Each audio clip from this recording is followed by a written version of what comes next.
Taarifa ni kwamba mke wa Akon ameripotiwa kufungua kesi ya talaka baada ya miaka 29 ya ndoa, ambapo mke wake huyo anadai fidia ya euro milioni 100 ambazo anamdai aliyekuwa mume wake.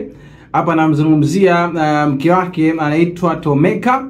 Sasa euro milioni 1 ambazo ni sawa na takriban bilioni 284.12.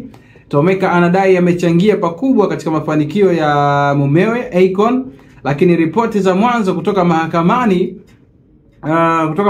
zimeonyesha akaunti binafsi ya Akon ikiwa na kiasi cha milioni 20 tu ambayo iko kwenye akaunti ya msanii Akon.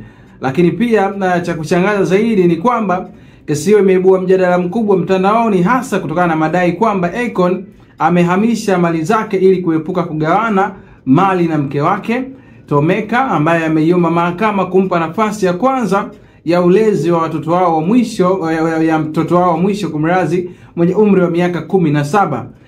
Kitendo hicho cha Akon kimefananishwa na kisa maarufu cha mchezaji Ashraf Hakimi ambaye alisajili mali zake kwa jina la mama yake ili kuzuia kugawana mali wakati wa talaka na aliyekuwa mke wake. Hapa namzungumzia Hiba Abuk.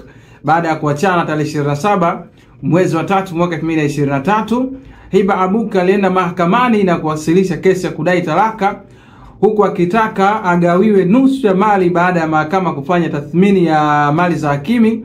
Baadaye wakaja akabaini kuwa Hakimi hamiliki chochote, kwani vitu vyote ambavyo Hakimi anamiliki vimesajiliwa kwa jina la mama yake mzazi ambaye ndo alikuwa anafahamika zaidi kwenye akaunti ambazo zilikuwa zinapokea pesa za mchezaji huyo ambaye anakipiga katika timu ya PSG, na mama yake anaitwa Fatma. Sasa Akon ambaye yeye ameshtumiwa kwa hili hajajibu chochote kwa mujibu wa taarifa mpaka hivi sasa tunapozungumza. Akon mwenyewe hajatoa tamko lolote lile rasmi kuhusu madai haya. Mashabiki na wachambuzi wa sheria wanatarajia kesi hii kufichua ukweli kuhusu hali halisi ya utajiri wa mwimbaji huyo ambaye kwa miaka mingi amejulikana kama mmoja wa wasanii matajiri zaidi Marekani pamoja na Afrika. Akon ambaye ana asili ya Nigeria, ya kumrazi Senegal pale.